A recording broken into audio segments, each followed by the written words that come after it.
신학대학원 주일 지켜주셔서 정말 감사합니다. 이렇게 불러주신 우리 목사님과 우리 당회 장로님들과 우리 성도님들께 감사를 드립니다. 신학대학원 주일 지키러 가면 성도님들께 꼭 좀 부탁 하나를 드리고 오라고 우리 신학대학원 원장님께서 명령을 하셔가지고 제가 그 부탁을 좀 드리도록 하겠습니다. 우리 성도님들께서 신학대학원을 위해서 계속해서 기도해 주시고 계속 기도해 주시고 계시기 때문에 신학대학원 위해서 뭐 기도해 달라 이런 부탁은 드리진 않겠고 신학대학원에 훌륭한 목회자 후보생들이 많이 올 수 있도록 좀 기도를 해주시면 좋겠습니다. 아까 장로님께서도 교회의 다음 세대들을 위해서 기도하시는 것을 제가 들었는데요. 개교회의 다음 세대뿐만 아니라 우리 고신교회의 다음 세대를 위해서도 우리가 좀 기도해야 된다고 생각합니다. 고신교회 다음 세대를 이끌고 갈 목회자들이 있어야 고신교회의 다음 세대가 있고 고신교회의 미래가 있는 거 아니겠습니까? 지금 청년들의 숫자가 줄고 특별히 기독 청년들의 숫자가 줄고 있는 이 시대에 우리 고려신학대학원에 준비된 훌륭한 목회자 후보생들이 많이 지원할 수 있도록 목회자가 되기를 원하는 청년들이 우리 신학대학원에 많이 좀 올 수 있도록 위해서 기도해 주시면 좋겠습니다. 제가 바라기는 낙형교회에도 혹시 좋은 청년이 있다면 다른 일 하라고 그냥 버려두시지 마시고 목회가 당신은 참 어울리니 꼭 고려신학대학원에 가라 뭐 이렇게도 좀 얘기해 주시면 좋겠습니다. 그래서 낙형교회에서도 좋은 목회자가 좀 많이 나오는 그런 일이 있었으면 좋겠습니다. 재작년 연말이었던 것으로 기억합니다. 갑자기 제 둘째 딸이 자기는 한국 대학교에 가지 않고 미국 대학교에 가겠다 뭐 이런 이야기를 했습니다. 그때가 초등학교 5학년이었는데요. 그래서 저희들은 뭐 온 가족이 깜짝 놀랐습니다. 우리 딸이 이제 좀 정신을 차리고 공부를 열심히 했어. 큰 나라에 가서 공부해서 뭐 큰 사람이 되기를 원하는가 보다 뭐 이런 기대감을 가지고 도대체 왜 그런 생각을 했니 하고 물어보았습니다. 뭐 대단한 이유가 있는가 싶었더니 기대와는 달리 그런 건 아니었습니다. 한국 대학 말고 미국 대학 가려는 유일한 이유는 자기는 수능 시험 치고 싶지 않기 때문이라고 이야기를 했습니다. 미국에 있다가 한국에 와서 이렇게 TV 같은 데서 수능 시험 치는 장면을 보면서 그리고 자기 언니가 수능 시험에 대해서 한 번씩 이야기하는 것을 들으면서 수능 시험이라는 것이 초등학교 5학년짜리에게 벌써 부담이 되었나 봅니다. 그래서 자기는 수능 시험 치기 싫어서 한국 대학 말고 미국 대학 가겠다 뭐 이런 이야기를 한 것이지요. 제가 이 딸의 이야기를 다 듣고 나서 둘째 딸에게 이런 말을 해 주었습니다. 얘야, 미국 대학교에 들어가기 위해서도 시험을 쳐야 돼. 그러자 제 둘째 딸은 아주 실망한 얼굴이 되었습니다. 그리고 이후에 저는 덧붙여서 이런 말까지 하고 말았습니다. 대학 들어갈 때만 시험이 있는 것이 아니라 이 세상살이에는 중요한 순간마다 다 시험이 있단다. 이런 이야기를 하니까 제 딸은 더 좀 실망하는 그런 얼굴이 되었습니다. 여러분, 이런 상황을 두고 사자성어로 뭐라고 하는지 아십니까? 동심파괴, 팩트 폭행 뭐 이렇게 이야기할 수 있을까요? 동심이 파괴되든 어떻든 이 세상살이에는 중요한 순간마다 시험이 있다. 이 말은 틀린 말이 아닙니다. 물론 제가 이런 말을 해주었다고 해서 초등학교 5학년이었던 제 딸이 이 말에 담긴 의미를 다 이해했으리라고 기대하지는 않습니다. 사실 이 말을 하고 나서 내가 이런 말을 너무 빨리 해줬나 잠깐 후회하기도 했습니다. 하지만 이 세상살이에는 중요한 순간마다 시험이 있다라는 말은 틀린 말이 아닙니다. 시험이 있다는 측면에서는 신앙생활도 마찬가지지요. 오늘 우리가 읽은 본문에 나오는 이스라엘 백성들을 한번 보십시오. 이스라엘 백성들은 끝내 바로의 격렬한 추격을 피했습니다. 홍해에서 마침내 이집트의 모든 군대들을 따돌렸습니다. 그런데 홍해를 지나서 그들이 건너간 곳이 어디입니까? 22절 전반부는 이렇게 되어 있습니다. 모세가 홍해에서 이스라엘을 인도하되 그들이 나와서 수르 광야로 들어갔어. 모세는 홍해를 지나서 이스라엘 백성들을 수르 광야로 인도하였습니다. 이스라엘 백성들은 이제 광야로 들어가게 되었습니다. 우리가 잊지 말아야 될 것이 하나 있는데요. 이집트를 떠나서 홍해를 건너서 이제 약속의 땅 가나안으로 들어가기 위해서 꼭 광야를 거쳐야 하는 것은 아니라는 것입니다. 우리가 운전할 때 내비게이션을 이용해서 목적지까지 찾아가는 경우가 많지요. 저도 오늘 낙형교회를 제가 아는 길이 아니기 때문에 내비게이션을 이용해서 찾아왔습니다. 낙형교회 이렇게 치면은 내비게이션에 어떤 화면이 뜹니까? 최단거리, 최소 시간, 이렇게 여러 가지 경로가 뜨겠죠. 그러면 이런 여러 가지 경로 중에서 우리는 어떤 경로를 선택합니까? 최소 시간 혹은 최단거리, 가장 편한 최적기를 선택할 것입니다. 그런데 모세는 가나안으로 가는 최적기를 선택하지 않았습니다.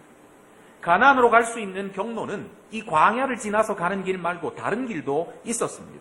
광야를 건너지 않고도 편하게 갈 수 있는 길이 있었습니다. 더 빠르게 갈 수 있는 길이 있었습니다. 그런데 모세는 편하게 갈 수 있는 다른 길을 선택하지 않고 광야를 거쳐서 가는 길을 선택하였습니다. 더 근본적으로 하나님께서는 이스라엘 백성들을 광야로 인도하셨습니다. 그렇기 때문에 이 광야라는 장소는 있어도 그만, 없어도 그만, 아니 있으면 불편하고 없으면 더 좋고 이런 성질의 장소가 아닙니다. 이집트를 떠난 이스라엘 백성들이 가나안으로 들어가기까지 꼭 필요한 공간이 바로 광야라는 공간입니다. 여러분, 광야가 도대체 어떤 곳입니까? 광야는 시원하게 뚫린 고속도로가 놓인 곳이 아닙니다. 광야는 번쩍번쩍한 최신의 물건들이 쌓여있는 쇼핑몰이 즐비한 곳이 아닙니다. 광야는 사람들이 마음을 유쾌하게 해주는 유흥거리가 있는 그런 곳이 아닙니다. 광야는 뜨거운 곳이고, 광야는 물이 부족한 곳이고, 광야는 불편한 곳입니다. 사람들이 거주하거나, 아니 사람들이 걸어서 거기를 통과하기도 아주 힘들고 어려운 땅이 바로 광야입니다. 그러므로 이 광야에서는 시험이 있을 수밖에 없습니다. 그런데 하나님께서 이스라엘 백성들을 바로 광야로 인도하셨습니다. 성도 여러분, 하나님의 자녀가 되면, 하나님 믿으면 모든 어려움과 모든 근심거리가 다 사라진다고 말하는 사람들이 달콤한 말을 믿으면 절대로 안 됩니다. 여러분, 이런 말이 참 듣기에는 좋죠? 받아들이기도 좋습니다. 물론 말하기도 좋습니다. 얼마나 좋습니까? 하나님 자녀가 되면, 하나님 믿으면 모든 근심거리가 다 사라집니다. 이제 인생 앞에는 탄탄대로가 열릴 것입니다. 얼마나 듣기 좋습니까? 얼마나 말하기가 좋습니까? 얼마나 받아들이기에도 좋습니까? 하지만 이것은 진실이 아닙니다. 실제에 대한 설명이 아닙니다. 이런 것들만 약속하는 기독교가 있다면 이런 기독교는 참된 기독교가 아닙니다. 기독교는 절대로 시험이 없는 신앙생활, 테스트가 없는 삶, 광야가 없는 인생을 약속하지 않습니다. 오히려 하나님께서는 이집트에서 불러내신 당신의 백성들을 광야로 이끌고 계십니다. 그리고 그 광야에서 그들을 시험하십니다. 25절 마지막 부분을 여러분들 한번 보십시오. 25절 마지막 부분 뭐라고 되어 있습니까? 제가 한번 읽어보겠습니다. 거기서 여호와께서 그들을 위하여 법도와 율례를 정하시고 그들을 시험하실세. 거기서 여호와께서 그들을 시험하실세. 여러분, 거기가 도대체 어디입니까? 하나님께서 당신의 백성들에게 시험하시는 장소가 도대체 어디입니까? 하나님께서 그 시험을 주시는 공간이 도대체 어디입니까? 바로 광야지. 하나님께서는 광야에서 당신의 백성들을 시험하십니다. 하지만 여러분, 이 시험과 관련해서 우리가 좀 구분해야 될 것이 하나 있다고 저는 생각합니다. 하나님께서 주신 시험과 우리 스스로 자초한 고통은 구분되어야만 합니다. 하나님께서 주시는 시험과 우리 스스로 자초한 고통은 구분되어야만 합니다. 어떤 잡지에서 제가 자신의 삶을 한탄하는 미혼모에 대한 기사를 읽은 적이 있습니다. 그는 정말 자기 마음대로 살았습니다. 자기 마음대로 학교를 그만두고 자기 마음대로 남자를 만나고 자기 마음대로 자기 몸을 사용하였습니다. 그래서 끝내 원하지 않게 미혼모가 되었습니다. 이런 자기의 상황을 한탄하면서 이 인터뷰에서, 이 기사에서 이 미혼모는 울면서 이렇게 말했습니다. 하나님, 왜 저의 삶을 이렇게 망치셨나요? 하나님, 왜 저의 삶을 이렇게 망치셨나요? 저는 이 기사를 읽으면서 이 미혼모가 너무 불쌍하다는 생각이 들었습니다. 그리고 어린 나이에 이렇게 힘든 짐을 지게 된 이 미혼모가 너무 안타까웠습니다. 어떤 남자인지는 모르지만 모든 짐을 이 여자에게만 지어놓고 떠나버린 그 남자를 욕하고 싶은 생각도 들었습니다. 하지만 이 미혼모가 하는 하나님에 대한 원망에는 동의할 수가 없었습니다. 이것이 왜 하나님 탓입니까? 그는 지금 자기가 자기 마음대로 산 대가를 치르는 중입니다. 자기의 잘못된 결정과 자기의 잘못된 행동의 결과로 그는 이런 고통을 당하고 있는 것입니다. 하지만 그는 이렇게 이야기하죠. 하나님, 왜 저의 삶을 이렇게 망치셨나요? 많은 사람들이 하는 생각이 이것입니다. 자신의 잘못과 자신의 잘못된 결정과 자신의 잘못된 행동의 결과까지도 그것이 하나님 책임이라고 생각하는 사람들이 참 많습니다. 하나님 도대체 왜 저에게 이런 일을 하시는 것입니까? 하나님 도대체 왜 저 인생을 이렇게 망치십니까? 하나님 그럴 수가 있습니까? 하지만 우리 하나님은 어떤 사람의 인생도 망친 적이 없으십니다. 이렇게 자신의 잘못으로 생긴 이 고통 말고, 우리 잘못의 결과로 생긴 고통 말고 하나님께서는 우리를 시험하시는 경우가 있습니다. 우리 잘못으로 생긴 고통이 아닌데도 우리는 종종 어려움 가운데서 고통당할 때가 있지요. 그것은 처음부터 하나님께서 계획하신 것입니다. 이스라엘 백성들을 광야로 인도하신 것처럼 하나님의 지혜는 우리를 종종 시험 속으로 인도하실 때가 있습니다. 그러면 하나님은 왜 이렇게 하십니까? 하나님은 왜 당신의 백성들을 광야로 인도하시고 광야에서 그들을 시험하십니까? 오늘 우리가 읽은 본문은 하나님께서 왜 당신의 백성들을 광야로 인도하시고 그 광야에서 그들을 시험하시는지 그 이유를 보여주는 본문입니다. 홍해를 지나서 광야를 걷던 이스라엘 백성들이 드디어 오아시스를 만났습니다. 그들은 지금까지 광야에서 사흘간이나 걸었습니다. 하지만 이 사흘을 걷는 동안 물이라고는 발견할 수가 없었습니다. 당연히 이들은 목이 말랐습니다. 그런데 드디어 오아시스를 만난 것입니다. 참 행복했겠지요? 그래서 이스라엘 백성들 모두 그 물을 마시기 위해서 달려갔을 것입니다. 하지만 그들이 맛본 그 물은 쓴물이었습니다. 물이 쓰다라는 이 표현은 사람들이 도저히 마시지 못하는 수준의 물이라는 의미입니다. 단지 맛이 쓰다라는 의미가 아니라 아무리 목이 말라도 이런 물은 도저히 삼킬 수 없는 그런 물이다라는 의미가 바로 물이 쓰다라는 의미입니다. 그래서 이스라엘 백성들은 이 마시지 못하는 물이 있는 오아시스를 마라라고 불렀습니다. 이 마라라는 이 이름의 뜻은 쓰다 혹은 쓴 것이라는 의미를 가지고 있습니다. 이 마라라는 이름이 구약 성경에 한 번 더 나오는데 여러분들 혹시 어디에 나오는지 아시겠습니까? 아, 대단하네요. 바로 룻기라고 이야기하시는 분들이 사실 많이 없는데 낙형교회 성도님들은 수준이 참 높은 것 같습니다. 예, 룻기에 이 마라라는 이름이 나오죠. 이때는 사람 이름으로 지명 이름으로 나오지 않고 사람의 이름으로 나옵니다. 나오미가 남편과 두 아들과 함께 흉년을 피해서 자신의 고향 베들레헴을 떠나서 모압으로 갑니다.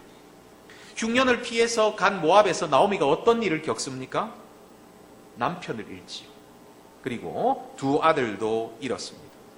나오미는 모압에서 잃을 수 있는 모든 것을 다 잃었습니다. 그리고 모든 것을 잃고 이제 다시 나오미는 베들레헴으로 돌아가야 되겠다고 마음을 먹었습니다. 모든 것을 다 잃고 고향 베들레헴으로 돌아오는 나오미를 보고 고향 사람들이 뭐라고 하는지 아십니까? 룻기에서 보면 이렇게 말합니다. 이는 나오미가 아니냐. 이는 나오미가 아니냐. 너는 고향을 떠나서 모압으로 갔다가 모압으로 간 나오미가 아니냐. 이렇게 고향 사람들이 반가워서 이렇게 얘기합니다. 이때 나오미가 뭐라고 대답하느냐 하면 룻기 1장 20절인데요. 이렇게 말합니다. 나를 나오미라 부르지 말고 나를 마라라 부르라. 이는 전능자가 나를 심히 괴롭게 하셨음이니라. 사실 이 나오미라는 이름의 뜻은 기쁨, 즐거움, 행복이라는 뜻입니다.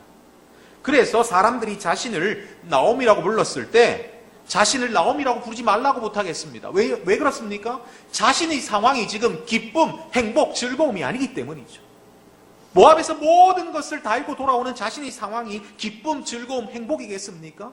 그러니까 자기를 도저히 이런 것으로 부르지 마라. 나를 기쁨으로 부르지도 말고 행복으로도 부르지 말고 나를 즐거움이라고 부르지 받아달라. 이렇게 나오미는 부탁하고 있습니다.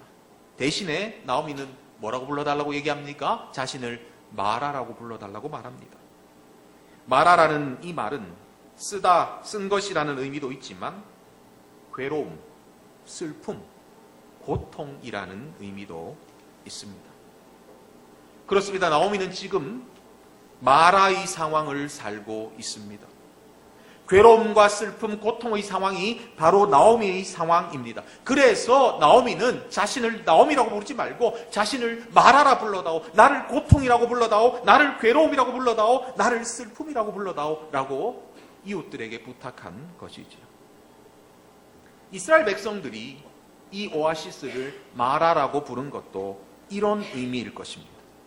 이스라엘 백성들은 이 오아시스에서, 이 마라에서 단지 갈증만 경험한 것이 아닙니다. 그들은 마라에서 갈증 이상의 경험, 바로 고통을 경험했습니다. 그래서 그들은 그 장소를 마라라고 불렀습니다. 마라는 그들에게 시험의 장소, 고통의 장소였습니다. 하지만 마라는 이스라엘 백성들에게 단지 고통의 장소만은 아니었습니다. 이 고통의 장소 마라에서 이스라엘 백성들은 고통을 치료하시는 하나님을 만나게 됩니다. 하나님께서는 마라에서 쓴물을 단물로 변화시켜 주시고 당신 스스로를 이스라엘 백성들에게 이렇게 나타내셨습니다. 26절 마지막 부분의 말씀을 제가 한번 읽어보겠습니다. 26절 마지막입니다. 나는 너희를 치료하는 여호와임이니라. 나는 너희를 치료하는 여호와임이니라. 하나님께서는 이 고통의 장소 마라에서 당신을 치료하는 하나님으로 이스라엘 백성들에게 나타내 보여주셨습니다. 성도 여러분, 신앙생활에서 가장 중요한 질문 중의 하나는 바로 하나님이 어떤 분인가 하는 것입니다. 하나님이 어떤 분인가? 이것은 신앙생활에서 우리가 해결해야 될 가장 중요한 질문 중의 하나입니다. 그러면 여러분, 이 중요한 질문, 하나님이 어떤 분인가 하는 이 중요한 질문에 대한 대답을 우리는 어디서 얻을 수 있습니까? 바로 성경을 통해서 찾을 수가 있지요. 하나님이 어떤 분인지. 그리고 저를 포함한, 우리 목사님을 포함한 우리 모든 설교자들의 설교를 통해서 우리는 그 대답을 찾을 수 있습니다. 하나님은 어떤 분인가? 하지만 우리가 성경에서, 그리고 설교자들의 설교에서 수많은 정답을 보고 듣지만 하나님이 어떤 분인지 우리는 성경을 통해서 수많은 정답을 읽고 목사님의 설교를 통해서 우리는 하나님이 어떤 분인지 수많은 정답을 듣지만 왜 우리는 종종 신앙생활을 하면서 하나님이 저기 멀리 계신 분 같다라는 느낌을 종종 가지게 됩니까? 왜 우리는 종종 신앙생활을 하면서 하나님이 나와 별로 상관이 없는 것 같이 느껴질 때가 종종 있습니까? 심지어 어떤 때는 우리가 신앙생활을 하면서도 하나님이 없는 것처럼 느껴질 때가 종종 있습니까?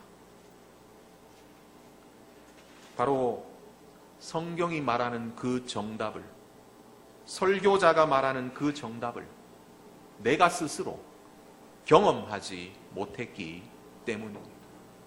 하나님이 어떤 분인지 성경에서 우리가 읽고 하나님이 어떤 분인지 목사님의 설교를 통해서 우리가 자주 듣지만 실제로 우리가 그 하나님을 삶 가운데서 경험하지 못했기 때문에 우리는 종종 하나님이 나와 상관없는 분인 것처럼 생각될 때가 있다는 것이지.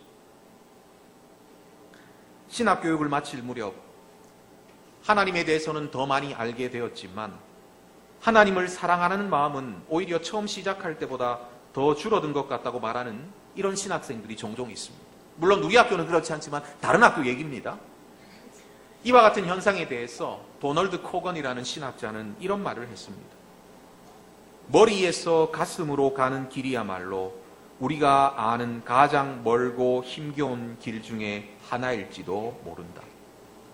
우리가 말씀을 듣고 말씀을 배우고 이런 과정을 통해서 하나님이 어떤 분인지 머리로는 알게 되었지만 이 머리로 알게 된 이 하나님에 대한 지식이 가슴까지 내려오는 것이 너무나도 힘들다라고 말한 것이 바로 이 신학자가 이야기한 것이지. 이것이 신학생들만의 문제이겠습니까? 신앙생활하는 우리는 어떻습니까? 우리는 하나님이 어떤 분인지에 대해서 말씀을 통해서 읽고 설교자의 설교를 통해서 수없이 듣지만 그 하나님에 대한 지식이 정말 우리 마음 가운데, 우리 가슴 가운데 그것이 담겨 있습니까? 그러면 여러분, 이 머리에서 가슴으로 가는 길, 이 멀고 힘겨운 길의 간격을 우리는 어떻게 줄일 수가 있을까요? 바로 시험을 통해서. 우리는 머리에서 가슴으로 가는 길의 간격을 줄일 수가 있습니다. 우리는 내가 영적으로 낙심한 때에 비로소 나의 낙심을 치료하시는 하나님을 알게 됩니다. 성경에서 성경의 하나님이 우리의 낙심을 치료하는 하나님이구나 우리는 종종 읽고 듣지만 우리는 언제 참으로 우리의 낙심을 치료하시는 하나님을 알게 됩니까? 내가 영적으로 진정으로 낙심했을 때라야 비로소 나의 영적인 낙심을 세우시고 나의 영적인 낙심을 치료하시는 하나님을 알게 됩니다. 내가 감정적으로 탈진했을 때라야 비로소 우리는 나의 감정을 치료하시는 하나님을 가슴으로 알게 됩니다. 내가 육신적인 건강을 잃었을 때에 우리는 비로소 정말 나의 육신을 고치시는 하나님, 나의 육신을 치료하시는 하나님을 진정으로 만나게 되는 것이죠. 이전에는 내가 머리로는 알고 있었지만 그것이 가슴으로는 몰랐는데 내가 진정으로 아파봐야, 내가 진정으로 고통을 겪어봐야 그 고통 가운데서 나를 치료하시는 하나님을 우리는 비로소 가슴으로 알게 된다는 것입니다. 우리는 시험 중에서 진정으로 머리가 아니라 가슴으로, 우리 온몸으로, 우리 온 마음으로 치료하시는 하나님을 만나고 경험하고 알게 되는 것이죠. 욥기의 말미에서 불같은 시험을 경험한 욥이 이렇게 고백한 이유가 바로 여기에 있습니다. 내가 주께 대하여 귀로 듣기만 하였사오나 이제는 눈으로 주를 배옵나이다. 이전에는 내가 다른 사람을 통해서 귀로 듣는 것처럼 하나님을 알았지만 이제는 내가 눈으로 보는 것처럼 실제로 내가 하나님을 압니다. 욥의 이 극적인 변화 가운데에는 뭐가 있었습니까? 바로 시험이 있었습니다. 욥이 시험 당하기 전에는 내가 다른 사람에게 듣는 것처럼 하나님을 아는 수준에 거쳤지만 이제 내가 시험 당한 후에는 내가 눈으로 보는 것처럼 내가 하나님을 압니다. 욥의 이 극적인 변화의 한가운데는 바로 시험이 있었습니다. 여러분, 시험이 무엇입니까? 시험은 바로 하나님을 경험하도록, 그래서 하나님을 머리만이 아니라 가슴으로 온몸과 온마음으로 알도록 하는 것이 바로 시험입니다. 하나님은 시험을 통해서 당신을 우리에게 알리십니다. 여러분, 이후에 출애굽기에 나타난 이스라엘 백성들의 광야에서 겪는 모든 시험은 이스라엘 백성들에게 하나님이 어떤 분인지 알리시는데 그 목적이 있습니다.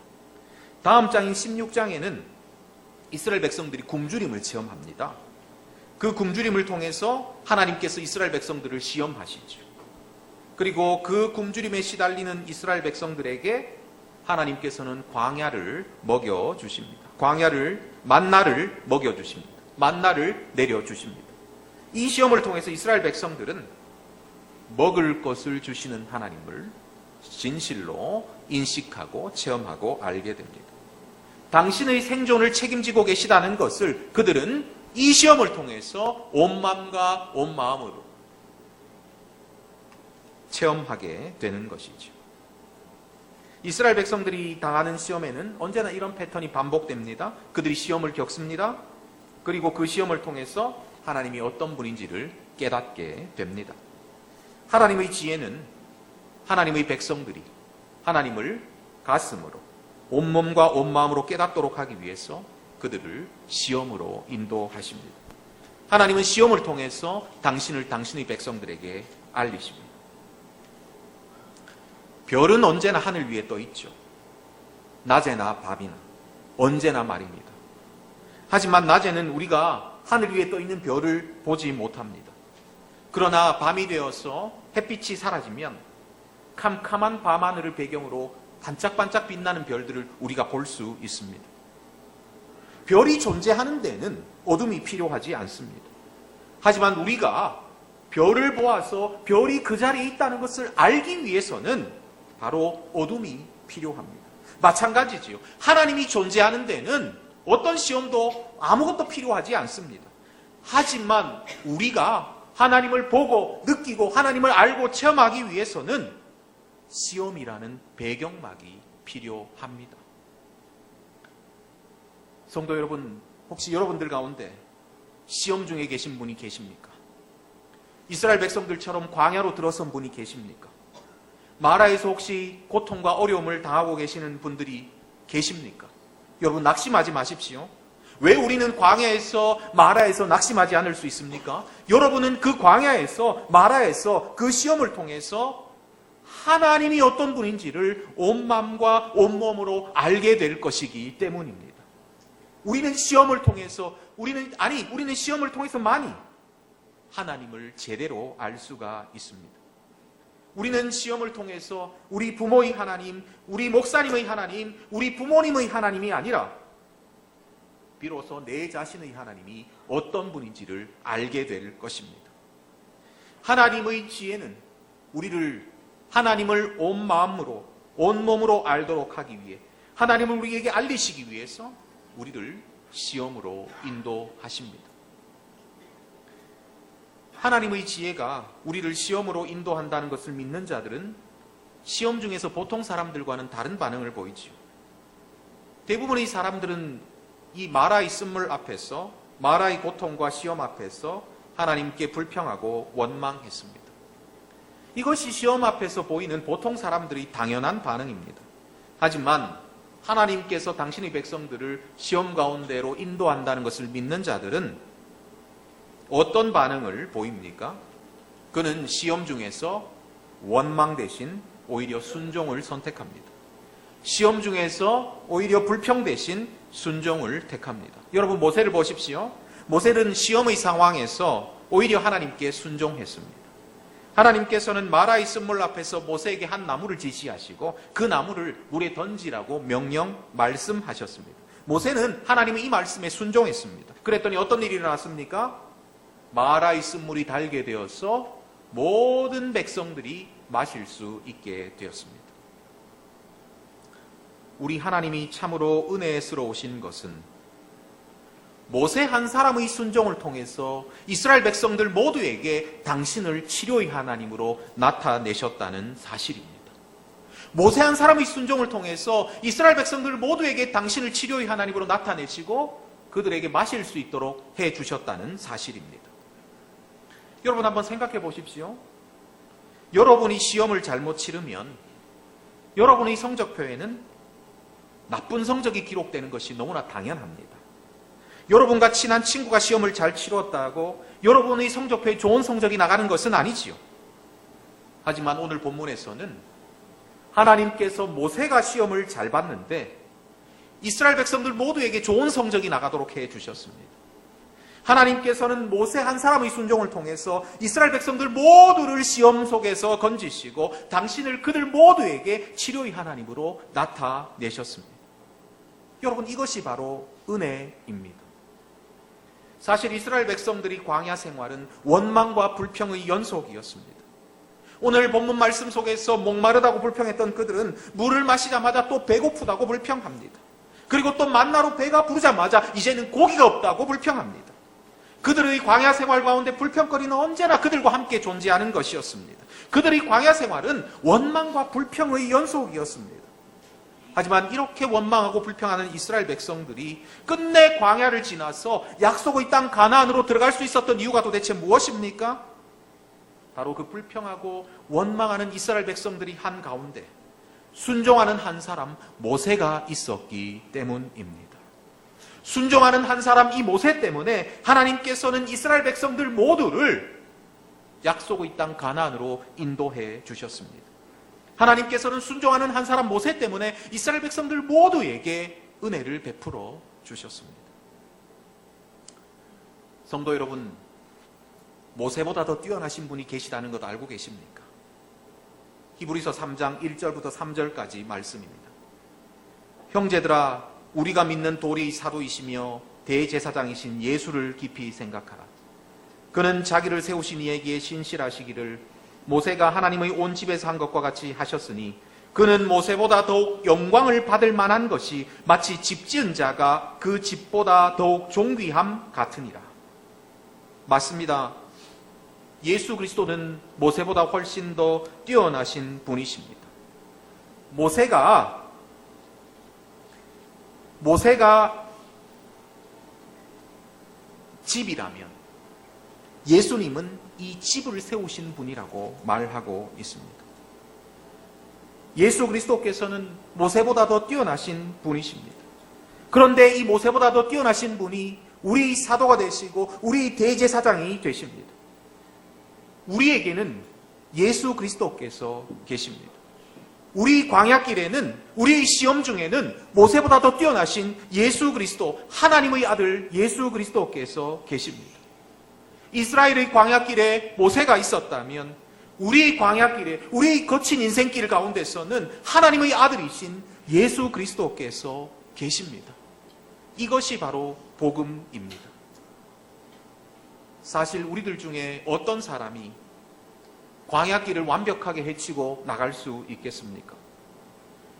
우리들 중에 어떤 사람이 우리에게 주어진 시험을 모두 당당히 승리하며 이길 수가 있겠습니까? 우리는 시험 앞에서 불평하고 원망하는 이스라엘을 보면서 종종 손가락질을 하죠. 성경을 읽다가 보면 어떻게 이럴 수 있을까? 그러나 솔직히 말하면 우리도 이스라엘 백성들처럼 시험 앞에서 넘어지기를 잘하는 사람들입니다. 시험 앞에서 낙심하기를 쉬이하는 사람들입니다. 아니, 시험 앞에서 넘어지고 낙심할 뿐만 아니라 하나님 앞에 원망하고 불평하기를 즐겨하는 악한 사람들입니다. 우리 수준을 우리가 너무나 잘 압니다. 그런데 이런 우리를, 이런 약한 우리를, 이렇게 부족한 우리를, 이렇게 악한 우리를, 그럼에도 불구하고 하나님께서 포기하지 않으시고 끝까지 당신의 백성으로 인정해 주시는 것은, 광야를 지나서 시험을 지나서 끝내 하나님의 나라에 우리를 이르도록 해 주실 것은 우리가 그럴 자격이 있어서가 아니라 바로 시험 중에서 끝까지 순종하신 예수님 때문입니다. 십자가의 시험을 죽기까지 순종하신 한 사람 예수님 때문입니다. 죽기까지 순종하신 그 예수님이 우리 광야길에 함께 하시기 때문입니다. 그래서 바울은 로마서 5장 19절에서 이렇게 말합니다. 한 사람이 순종하지 아니함으로 많은 사람이 죄인 된 것 같이 한 사람이 순종하심으로 많은 사람이 의인이 되리라. 이것이 바로 우리에게 복음입니다. 이스라엘의 메마른 광야길에 모세가 있었다면 우리 거친 인생길에는 모세보다 더 뛰어나신 우리 주 예수 그리스도께서 계십니다. 모세보다 더 크신 우리 주 예수 그리스도의 순종 때문에 끝까지 우리를 포기하지 않으시고 우리를 구원하실 그 은혜의 하나님을 신뢰하면서 시험 중에도 순종할 수 있는 여러분들 되시기를 간절히 바랍니다. 그 시험 중에서 여러분들이 하는 순종을 통하여서 여러분들은 구원의 하나님을 머리로만이 아니라 가슴으로, 온 몸과 온 마음으로 만나게 될 것입니다. 기도하겠습니다. 하나님을 더 잘 알도록 하기 위해서 종종 우리를 거친 광야로 인도하시는 하나님 아버지, 하나님의 이 크신 지혜를 찬양합니다. 하나님의 이 무한한 지혜를 신뢰하면서 광야 속에서도 순종할 수 있는 저희들 될 수 있도록 주님께서 역사하여 주시옵소서. 그래서 그 광야에서 우리를 구원하시는 하나님을 온 몸과 온 마음으로 만나는 우리 모두가 될 수 있도록 주님께서 인도하여 주시옵소서. 혹 부족한 저희들이 순종하지 못할 때라도 죽기까지 순종하신 우리 주 예수 그리스도로 말미암아 은혜로우신 하나님께서 우리를 끝까지 포기하지 않으실 것을, 그래서 끝내 우리를 하나님의 나라로 인도해 주실 것을 신뢰하는 우리 낙형구의 모든 성도들 될 수 있도록 주님께서 역사하여 주시옵소서. 이 모든 말씀 우리 주 예수님 이름으로 기도하옵나이다. 아멘.